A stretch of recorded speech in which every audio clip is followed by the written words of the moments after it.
versos de 25 a 32.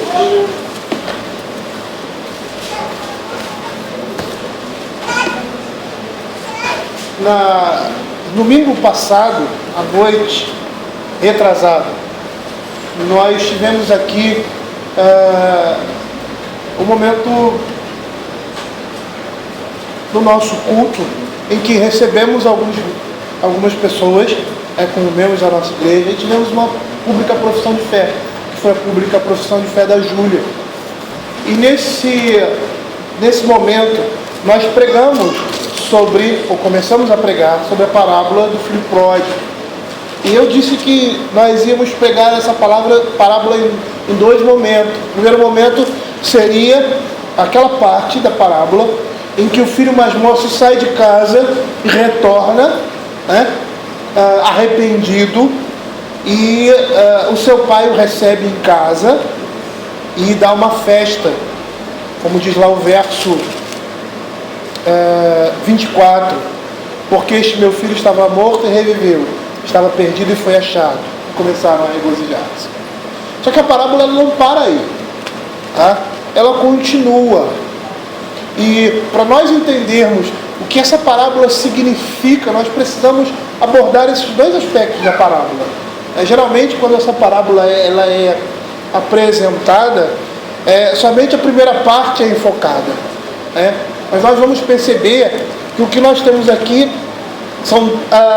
é uma parábola em que apresenta dois momentos, e esses dois momentos estão extremamente ligados.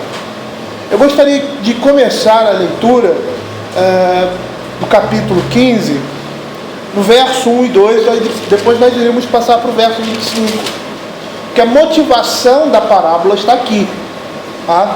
Diz assim: aproximavam-se de Jesus todos os publicanos e pecadores para o ouvir, e murmuravam os fariseus e os escribas, dizendo: este recebe pecadores e come com eles. Essa é a motivação da parábola. E a partir daí nós vamos fazer essa leitura, do verso 25 ao verso 32, que seria a segunda parte da parábola. Ora, o filho mais velho estivera no campo, e quando voltava, ao aproximar-se da casa, ouviu a música e as danças. Chamou um dos criados e perguntou-lhe o que era aquilo. Ele informou: veio teu irmão e teu pai mandou matar um novilho cevado, porque o recuperou com saúde. Ele se indignou e não queria entrar. Saindo, porém, o pai procurava reconciliá-lo. Mas ele respondeu a seu pai: há tantos anos que te sirvo, sem jamais transgredir uma ordem tua, e nunca me deste um cabrito sequer para alegrar-me com os meus amigos. Vindo, porém, este teu filho, que desperdiçou os teus bens com meretrizes, tu mandaste matar para ele um novilho cevado. Então lhe respondeu o pai: meu filho, tu sempre estás comigo, tudo que é meu é teu. Entretanto, era preciso que nos regozijássemos e nos alegrássemos, porque esse teu irmão estava morto e reviveu, estava perdido e foi achado. Nós vimos na primeira parte da parábola o filho que renega o pai, que deseja a morte do pai, demonstrando isso pela atitude dele de pedir a herança e ir para um país distante. Ele não quer ter comunhão com o pai. Ele se distancia, ele se desliga completamente daquela família. E nós precisamos entender essa parábola no contexto em que ela é proferida. Jesus está sendo criticado, Jesus mais uma vez está sendo atacado. Por quê? Porque ele se aproximava daqueles que eram pecadores, daquelas pessoas que estavam distantes do reino de Deus. E certa vez, como muitas outras vezes nós temos no relato dos evangelhos, nós vemos os religiosos da época, os fariseus, os escribas, as autoridades religiosas daquela época, criticando a atitude de Jesus, porque ele ia atrás dessas pessoas, ele pregava o evangelho a essas pessoas e fazia e dizia algo que eles mesmos diziam o contrário, como se o reino do céu estivesse fechado para esses homens. Essa era a visão desses religiosos, dos fariseus e dos escribas. E por isso eles não aceitavam, eles se consideravam melhores do que aqueles pecadores e publicanos. Nós temos várias parábolas na Escritura que mostram essa realidade, essa aversão, essa ojeriza, esse distanciamento que esses homens tinham com relação àquelas pessoas que precisavam ouvir do Evangelho. Estavam cegas, estavam andando em seus pecados. E esse primeiro momento mostra esse filho, que provavelmente, e nós vamos ver que não se limita somente a isso, mas que nesse contexto representavam aquelas ovelhas da casa de Israel que se perderam. Os publicanos, os pecadores, as meretrizes. Como muitas vezes nós vemos aqui, Jesus sendo acusado de falar com essas pessoas, de pregar o Evangelho a elas, de ser misericordioso para com essas pessoas. E esse filho, provavelmente, o que nós vemos, representam essas pessoas que abandonaram o seu pai e saíram para um lugar distante. Eles estão distantes da comunhão de Deus. E aí nós vemos esse filho voltando, reconhecendo o seu estado.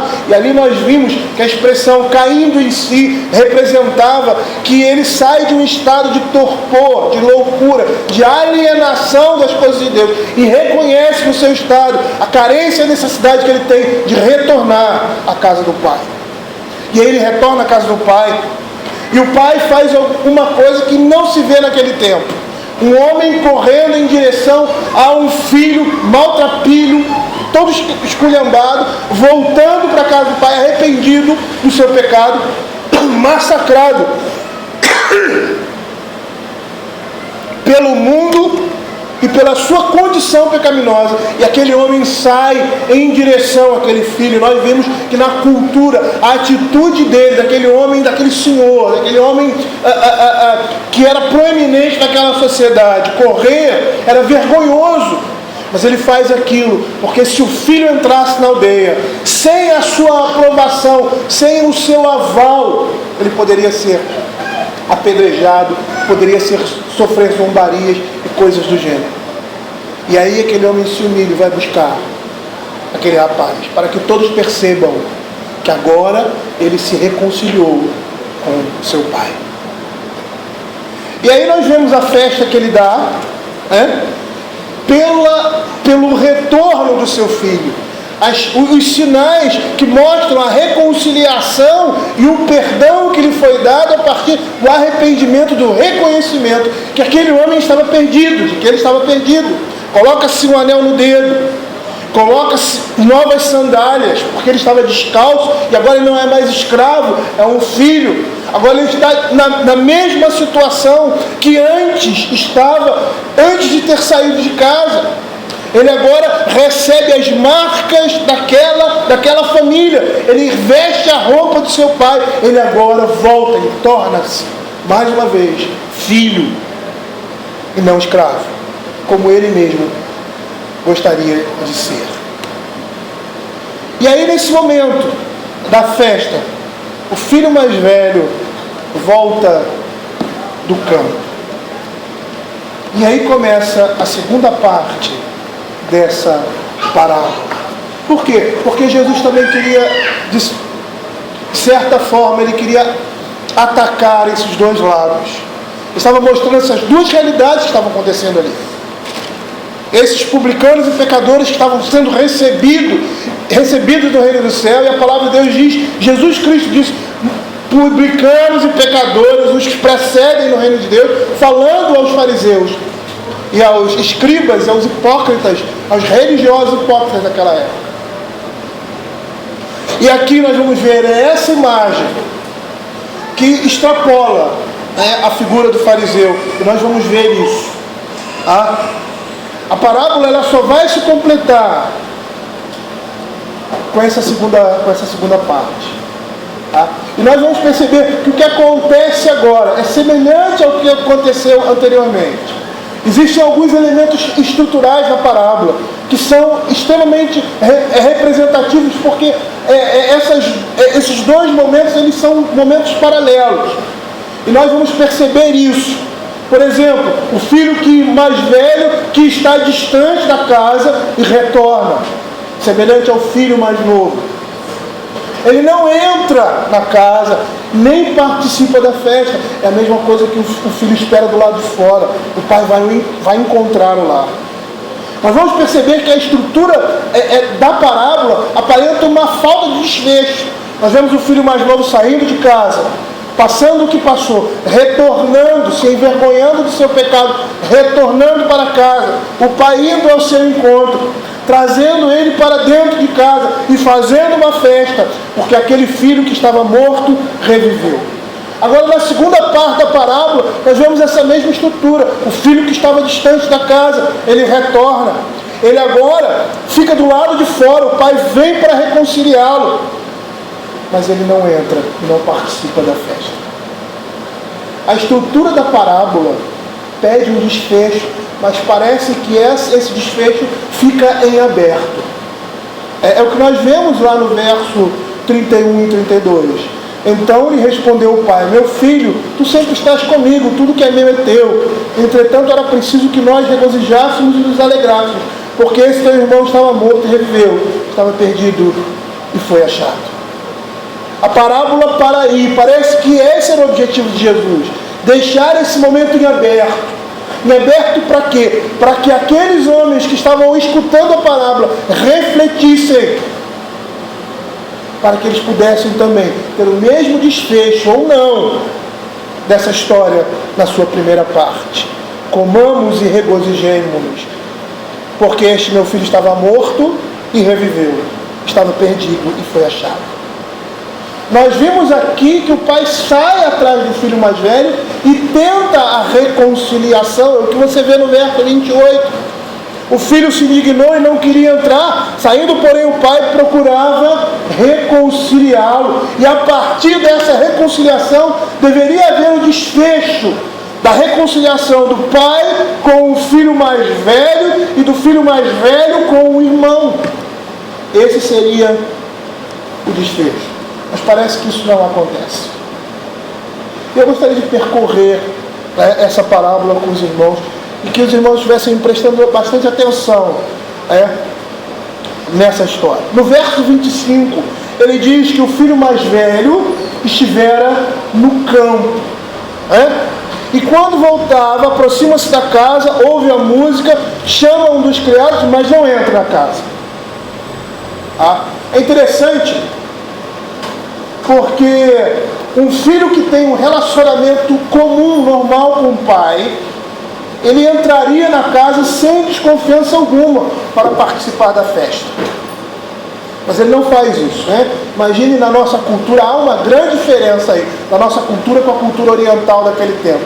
Mas imagine, você hoje chega em casa do trabalho, e está tendo uma festa na sua casa.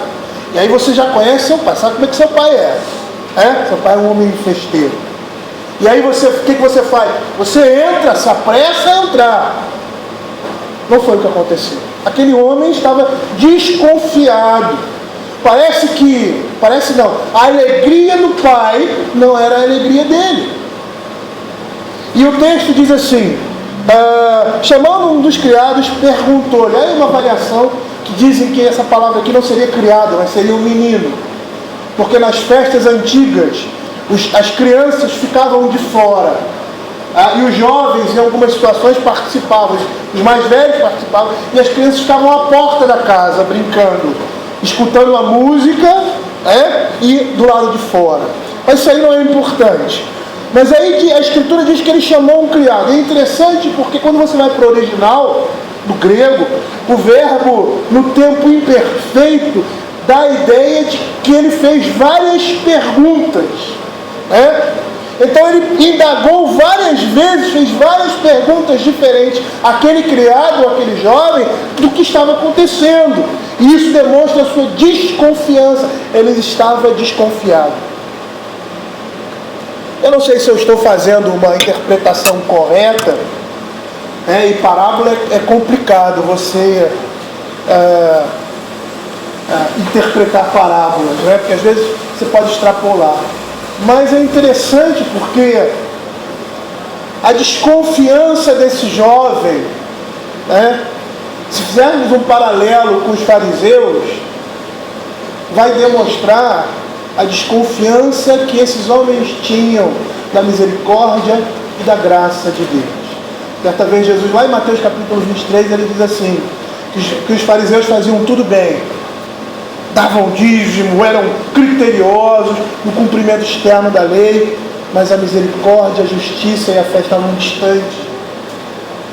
É o que parece que nós estamos vendo aqui. Um homem desconfiado que da bondade, da dadivosidade, da misericórdia daquele homem. E ele fica sabendo isso através de terceiros. Ele não entra na casa, ele fica distante. Ele não entra. Pode abrir a porta aí, por favor? Lucas, senta lá. Ele não entra na casa. E a partir daquilo que ele fala, ele fica indignado. Ele reflete o que estava acontecendo. Ele diz aqui: o filho mais velho estivera no campo, chamou um dos criados e perguntou-lhe o que era aquilo. Ele informou: veio teu irmão e teu pai mandou matar o novilho porque recuperou-o com saúde. E aí ele começa a pensar, ele começa a pensar, refletir sobre aquela situação. No verso 28 diz que ele se revolta, ele se indignou. Ele reflete sobre aquilo que estava acontecendo e decide não entrar, não participar naquele momento. E é interessante nós entendermos o contexto cultural daquela época, porque é bastante significativo para nós entendermos a parábola. O costume daqueles tempos, o costume antigo, exigia a presença do irmão mais velho como anfitrião principal da festa. Aquele homem deveria chegar e ficar à porta, saudando os convidados, descalço. Por quê? Significando que era servo. E a ideia é: meu filho é vosso servo. É servo daqueles que estão chegando, servos do convidado. Ao entrar na casa, o filho mais velho demonstraria honra. Ele fica de fora, mas ele deveria entrar. Porque entrando, ele estava demonstrando honra ao seu irmão e mostrando que está unido àquela família. Aquilo que está acontecendo também, ele faz parte daquilo. Ele faz parte daquela família. Ele se alegra junto de seu pai.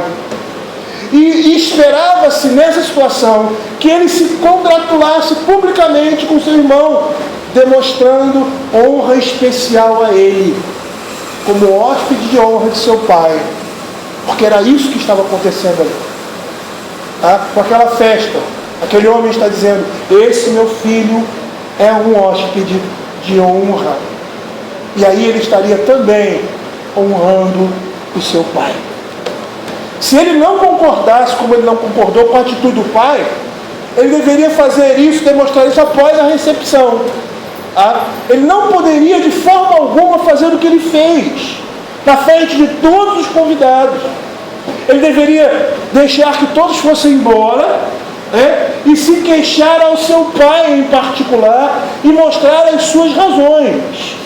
Com essa atitude que ele tomou, ele humilha publicamente seu pai, discutindo, mostrando a sua revolta, a sua indignação, enquanto os hóspedes da casa, os convidados, estavam presentes. E no contexto oriental, há uma elevada consideração à autoridade paterna. E essa elevada consideração à autoridade e à autoridade paterna fazia com que os atos desse irmão mais velho fossem extremamente insultuosos. Seria um insulto da parte dele recusar publicamente, diante de todos os convidados, de participar de um banquete cujo seu pai era o anfitrião. E dessa forma ele estaria dizendo que a família estava desunida, estava em discórdia aos olhos públicos.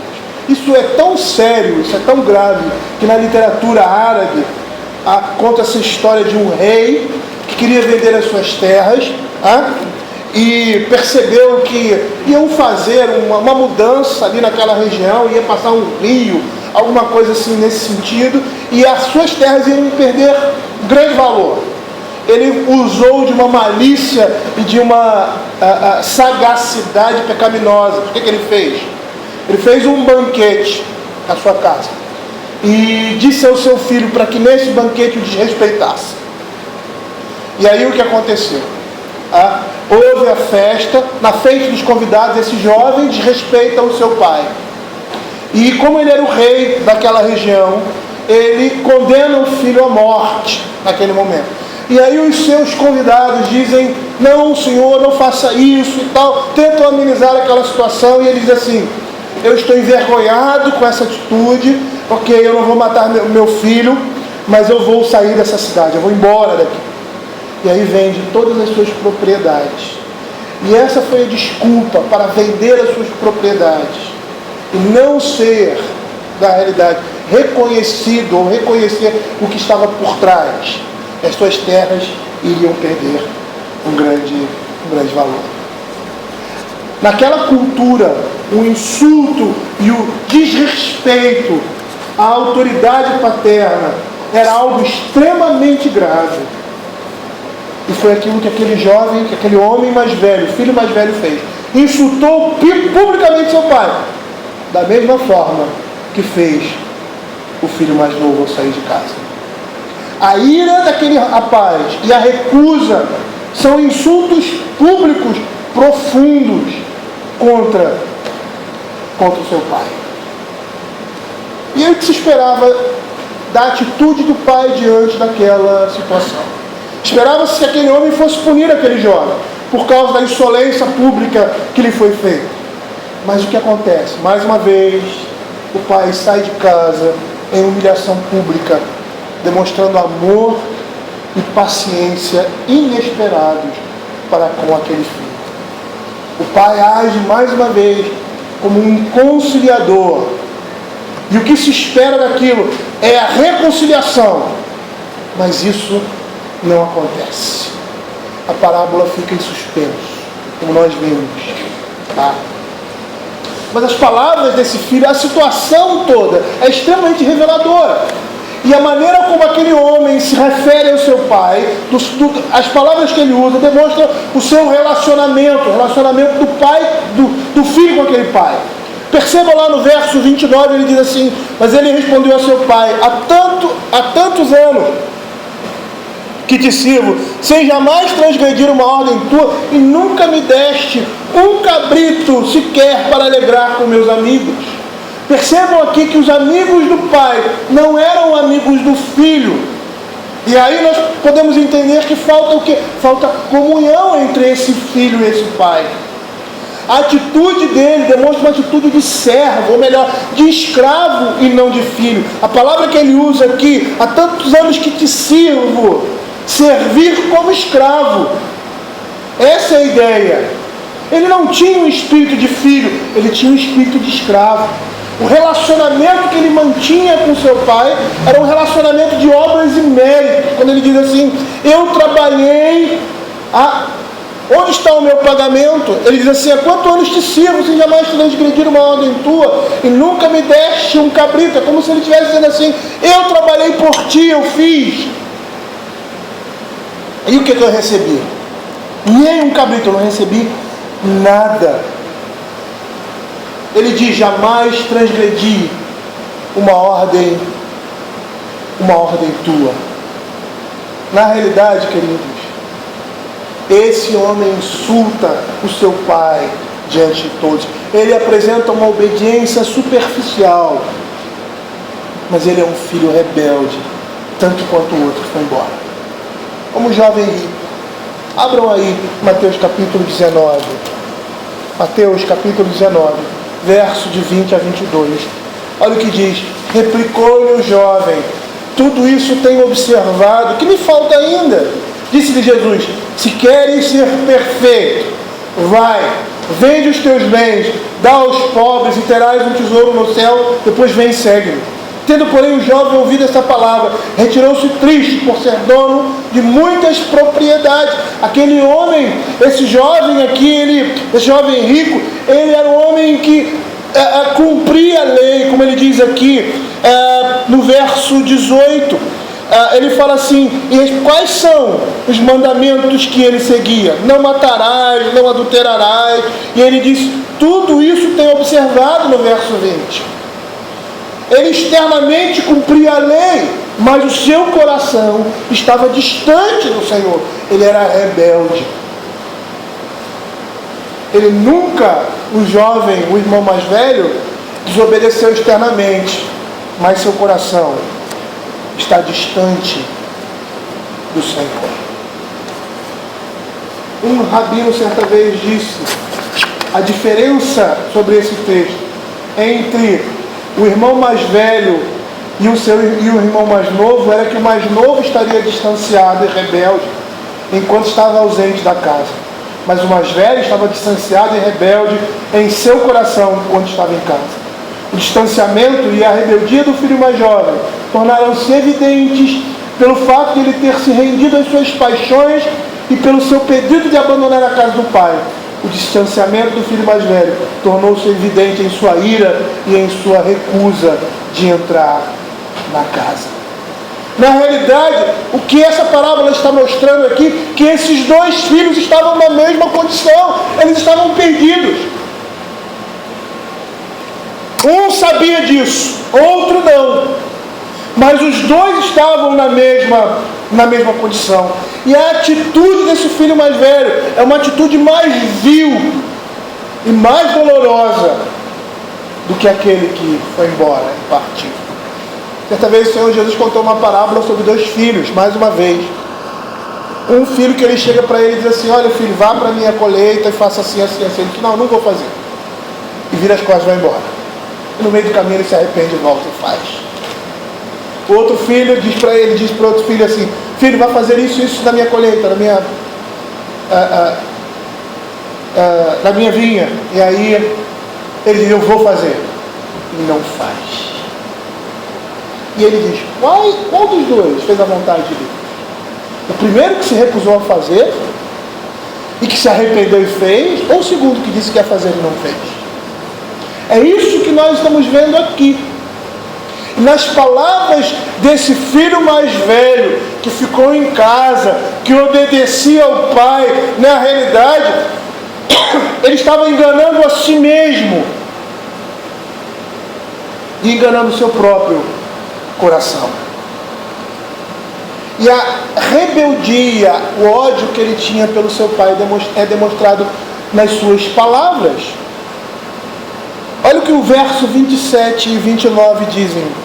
E ele informou: veio teu filho, teu pai mandou matar o novilho cevado, porque o recuperou com saúde. Aí o verso 29, mas ele respondeu a seu pai: há tantos anos que te sigo, sem jamais transgredir uma ordem tua, e nunca me deste um cabrito sequer para alegrar-me com os meus amigos. O filho mais velho com isso está acusando seu pai de favoritismo. Ele está dizendo: você está sendo injusto. O Senhor ama mais esse filho rebelde do que a mim. Por quê? Porque ele fez o que fez, e o Senhor mata um novilho, e eu aqui na casa do pai, cumprindo as tuas ordens, o Senhor não me dá nada. E quando a gente entra num ambiente cultural, é extremamente interessante. Porque as palavras tomam um significado que para nós não tinham. O cabrito era um animal inferior com relação ao novilho. Com isso, ele estava afirmando que os seus serviços e o seu relacionamento com o pai não tinha grande valor. Ele rebaixa o seu serviço ou aquilo que o pai exigia dele como algo sem valor. Ele queria ser reconhecido por aquilo que ele fazia. E dessa forma ele realça uma justiça pessoal. Não compreende que o que se espera de um filho é muito mais. O que se espera é algo muito maior de um filho do que apenas uma obediência externa.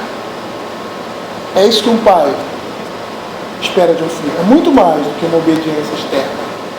Ele não entendia essas coisas.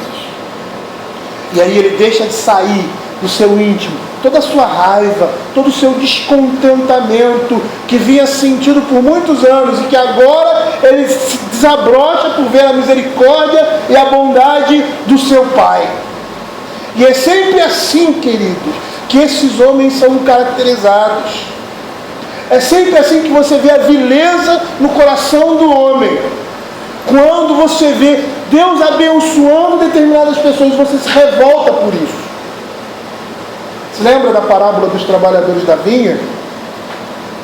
Que aqueles que começaram o trabalho desde o início reclamam, porque aqueles que começaram depois estavam recebendo o mesmo valor que eles, e eles se sentiram injustiçados, porque, e qual é o final da parábola? Ele diz assim: vocês se sentem injustiçados porque o coração de vocês é mau e o meu é bom.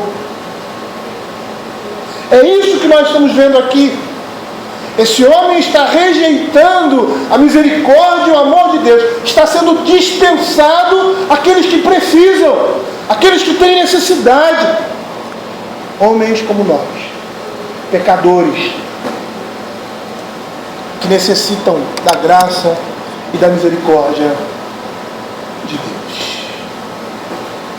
Com essas palavras, o filho mais velho está dizendo que todos os favores imerecidos, tudo aquele que recebeu do seu pai, não tem valor algum. E aí, mais uma vez, ele mostra a sua situação. Ele diz claramente: eu não faço parte dessa família. Olha o que o verso 20 diz: vindo, porém, esse teu filho, que desperdiçou os teus bens com meretrizes, tu mandaste matar para ele um novilho cevado. Ele diz claramente que aquele filho não é irmão dele, que os amigos dele não são amigos do pai. Ele se exclui daquela família. Aquele homem estava completamente distante. Percebam que na parábola, na primeira parte da parábola, a ideia do distanciamento daquele filho mais novo, que representava aqueles pecadores que estavam distantes do Senhor, era caracterizada pela distância. Ele vai para um país longínquo, e isso demonstra o distanciamento que ele estava de Deus, o distanciamento que esse rapaz demonstra da sua família de Deus, é ele não fazer parte, mesmo ali dentro do círculo daquela família. Meus amigos, teu filho, há uma diferenciação. Ele está dizendo claramente: eu não faço parte dessa família, eu estou distante. Mas não era só isso que demonstrava esse distanciamento. O conceito de alegria dele era distorcido. Ele diz que uma refeição com os amigos seria um motivo de alegria, mas a volta de um irmão perdido não era motivo para ele se alegrar. E ele é cruel com seu irmão que se arrepende. Ele acusa o irmão perante o pai depois do seu retorno. Sabe o que significa? Significa que esse jovem aqui, esse irmão mais velho, acusa o seu irmão mais novo após o seu arrependimento, após ele ter se arrependido, após ele ter abandonado o seu pecado, após ele ter sido restaurado. Quem faz isso? Quem faz isso é Satanás. E não só isso, ele lança um juízo temerário, uma calúnia contra o seu irmão. Lá no verso 13, a palavra de Deus diz assim: passados não muitos dias, o filho mais moço, ajuntando tudo o que era seu, partiu para uma terra distante, e lá dissipou todos os seus bens, vivendo dissolutamente. Essa palavra no grego, ela pode significar uma vida dissoluta, no sentido moral. Mas aqui, e o principal sentido dela é alguém que é extravagante e descontrolado. No verso 30, esse irmão diz assim: vindo, porém, esse teu filho, que desperdiçou os teus bens com meretrizes, Isso não está claro. Não é isso que o texto está dizendo ali.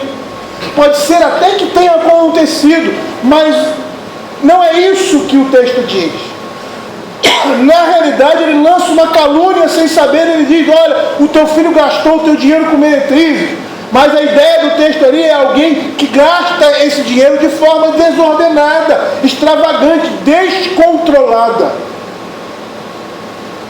Aquele homem não tinha certeza que aquele rapaz vivia gastando seu dinheiro com prostitutas ou com meretrizes. Mas mesmo assim, ele lança essa calúnia diante do seu pai. E qual é a atitude do pai com relação à estrutura? Ele age com brandura. Brandura e paciência. Ele fala com o filho mais velho com amor. Olha o verso 31. Então lhe respondeu o pai: meu filho, tu sempre estás comigo, tudo que é meu é teu.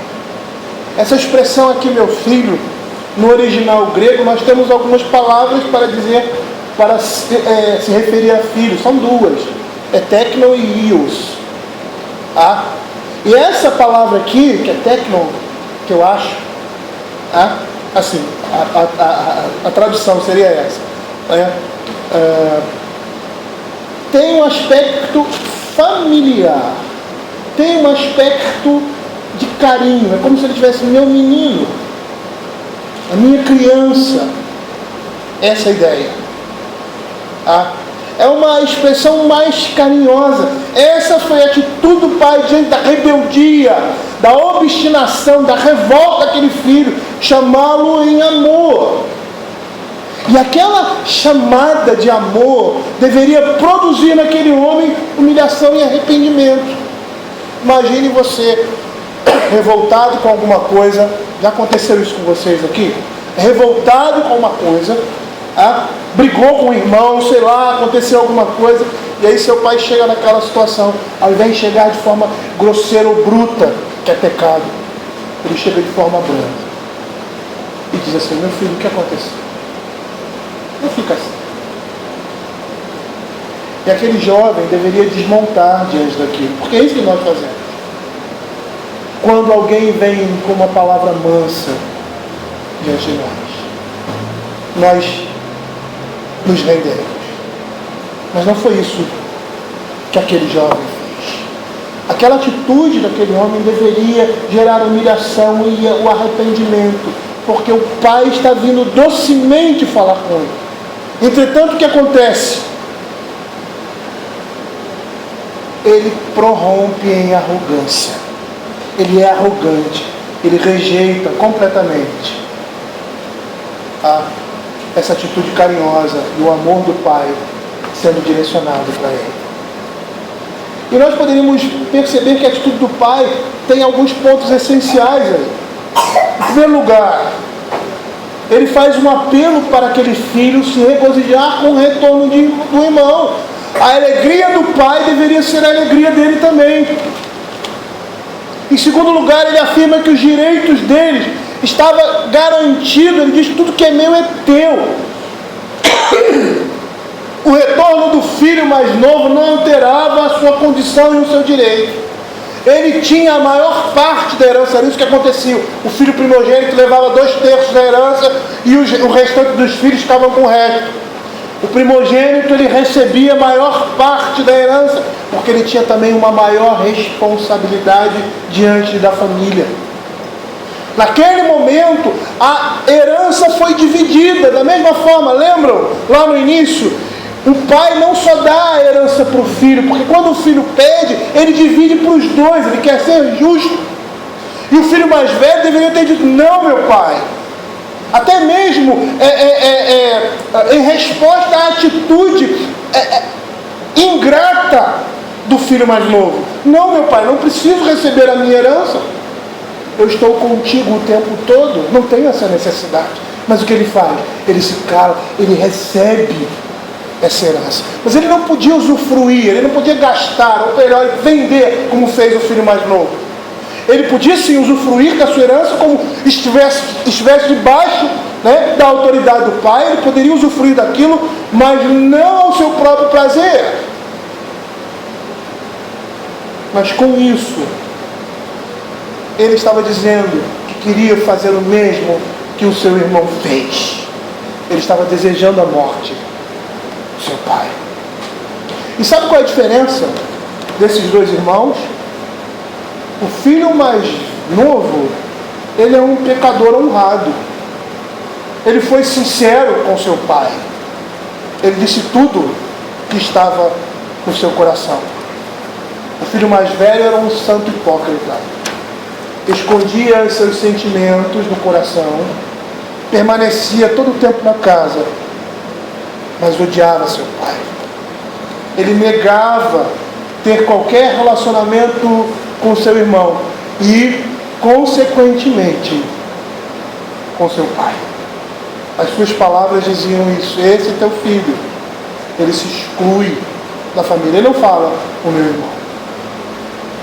E é interessante porque o pai, ele aponta que a categoria de servo nesse relacionamento seria inadequada para ele.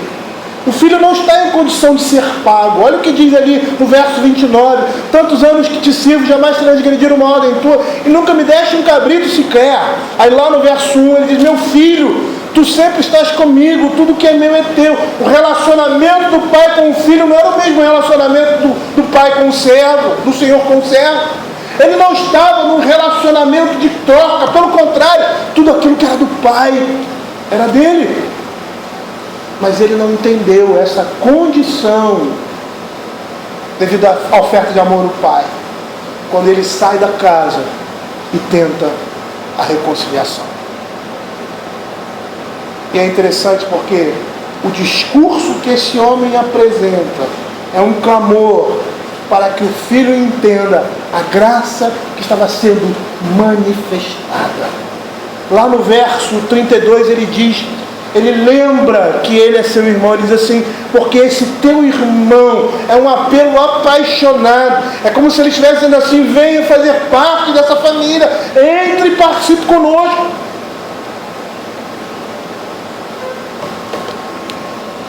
Mas isso não acontece. E nós temos aqui nessa imagem, às vezes a gente pensa, é os fariseus e os publicanos. Aqui é. Mas a parábola vai muito mais além disso. Aqui nós temos dois tipos básicos de homens. Um ilegal, sem a lei, e o outro ilegal, com a lei. Ambos rebeldes, ambos partem o coração do Pai, ambos acabam em um país distante. Um fisicamente, o outro espiritualmente. E é interessante porque o arrependimento aqui não se deve ao fato de eles terem sido achados, pois o pai encontra ambos os filhos. O arrependimento aqui não é isso. Um aceita essa condição de ser achado, o outro não aceita, o outro rejeita. Tá? E aí eles diferem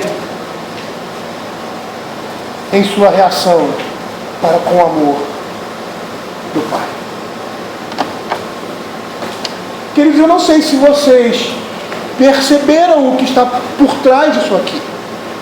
Não é uma parábola pura e simplesmente para mostrar os fariseus e os publicanos, os meretrizes, mas somos nós que estamos sendo chamados aí a essa realidade. E nós vamos perceber que muitas vezes nós somos como esse irmão mais velho, dentro da casa, ali compartilhando da vida do pai, mais distante dele. E é engraçado que a maneira de demonstrar isso é a falta de misericórdia e de perdão para com aqueles que se perderam e retornam. Como nós somos cruéis com esses, né?